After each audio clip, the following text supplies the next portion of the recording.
Welcome to Climate Quickies, bite-sized nuggets of climate goodness from our TEDxLondon experts in under 5 minutes. In this week's Climate Curious Quickie, we're swatting up on the grid with co-founder of TS Conductor, Jason Huang. It's almost impossible not to take electricity and its infrastructure for granted. But did you know that conductor technology in the grid has been widely unchanged since 1908? If we're going to adapt to taking in more renewable energy, our power grid will have to adapt and modernise as well.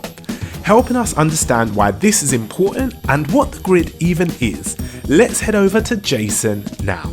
Stay curious.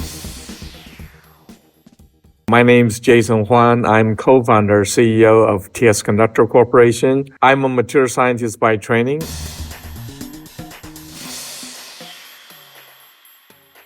The power grid, what you see out there are the towers and the poles with the wires in between those towers. All of that is part of the power grid. They serve the function of facilitating the movement of electron from generation to consumption. That's kind of in a nutshell what the power grid is. It is dynamically balanced at any given time. Basically what it means is the power grid is not supposed to be storing electron. It's basically facilitating the movement. So if you have more load, then there need to be more generations because the power grid is just facilitating the movement.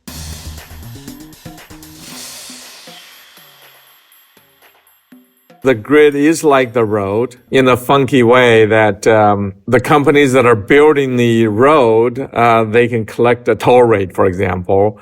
You could say that the utility companies, they are responsible to build the grid and they are also entitled to make recovery on it, which is the electricity price, part of the price, include a toll charge associated with building transmission or distribution grid. And obviously, there's also generation cost. If the road is very smooth, efficient in terms of for the car to drive on it, you would have consumed less fuel to get from point A to point B. And you can use the same analogy in the power grid that if the wires are more efficient, which means there's less resistance to it, you'd be able to transfer more power from point A to point B with less loss. And in today's regulation, there is no mechanism that encourages or rewards the utility that is building the grid to be more efficient because they don't get a penny of benefit for it.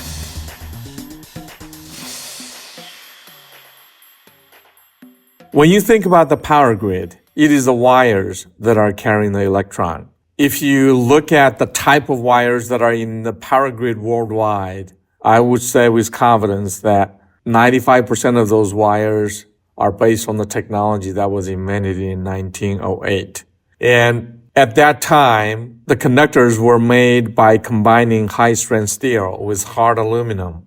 When you use hard aluminum, there's a limit in terms of temperature because if you go above 93 degrees centigrade, the hard aluminum converts into a near aluminum. You lose strength, you create sag problems as well. And that will be a major issue.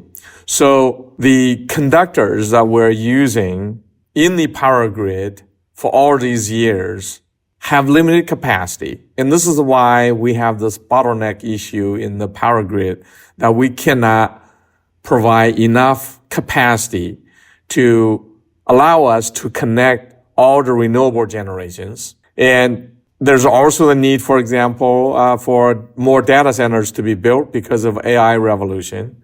And we cannot supply enough electricity to them.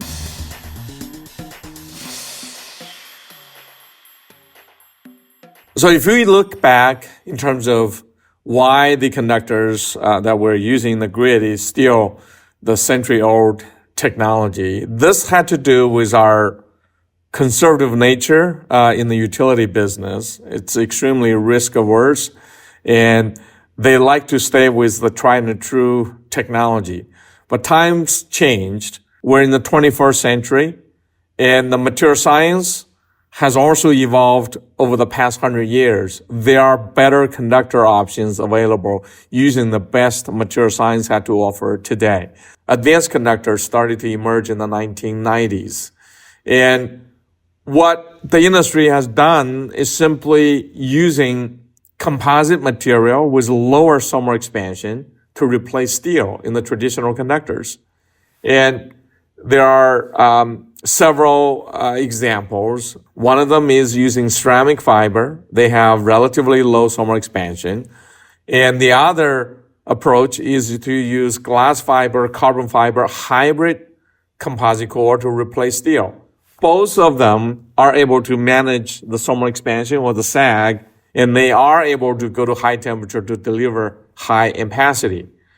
In the composite core that we use, which is carbon fiber composite, which has the best possible property in the conductor. It's lightweight, it is really strong, and it has virtually no thermal sag or no thermal expansion.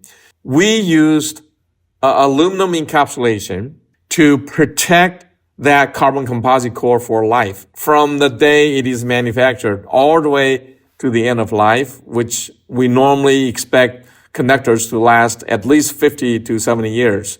And this conductor can easily do that. We now have the conductor option that is delivering the ampacity that you need. We can do 2 times or 3 times capacity, by the way, compared to the traditional conductor that is in the system today.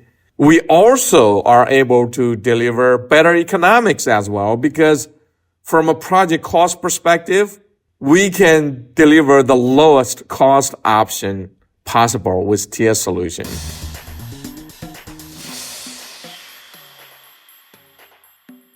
What we have to keep in mind is the renewable generation. They're spurious, which means you do not have that predictability in terms of when you can generate electricity from renewable generation and by how much. And that's why it's a little bit more challenging to integrate renewable generation to the grid, because the grid, as I said, they are not set up to store energy. They're basically move electrons as they're generated. They should be consumed at the same time. So that had to be addressed in terms of the renewable generation. We need to make them into dispatchable power. The grid is the system that moves the electron. In terms of the cost, there's already trillions of dollars invested in the grid over the past 100-some years to build the grid where it is today. All those corridors, those towers, the wires, the substations. These are assets that we need to fully leverage, and we also need to make that grid system work better with more capacity available. So what I'm advocating and what a lot of people are concluding that if we can do more reconductoring, that is the way to solve our grid modernization challenge with the least amount of money in the shortest amount of time, that we are able to turn grid from an impediment to energy transition to become an enabler for energy transition. And we need to do that. We can do it as well with TS technology. Our utility industry is heavily regulated. Regulation and legislation, they have profound impact on utility behaviors.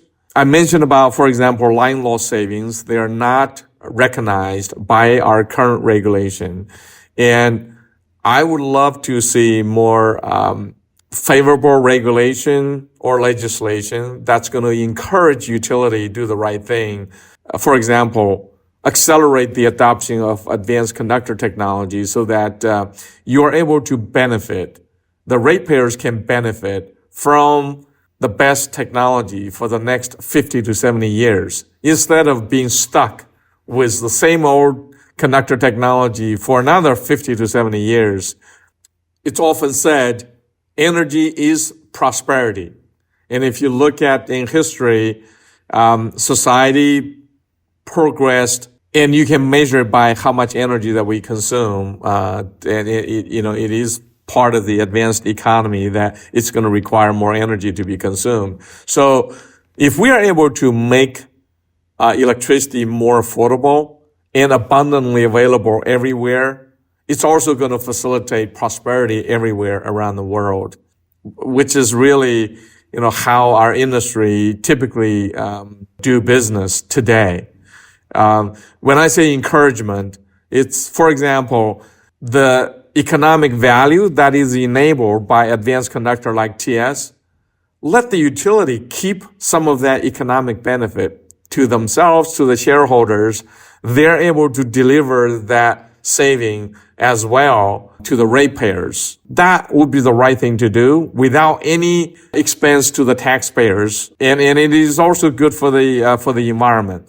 So we need to be more forward-looking when we are looking at policy makings and the regulations that's going to help to facilitate energy transition, that's going to help to move things faster as well. Thanks for listening to this quickie. This episode was created by our superstar podcast team at TEDxLondon. Until next time, Stay curious.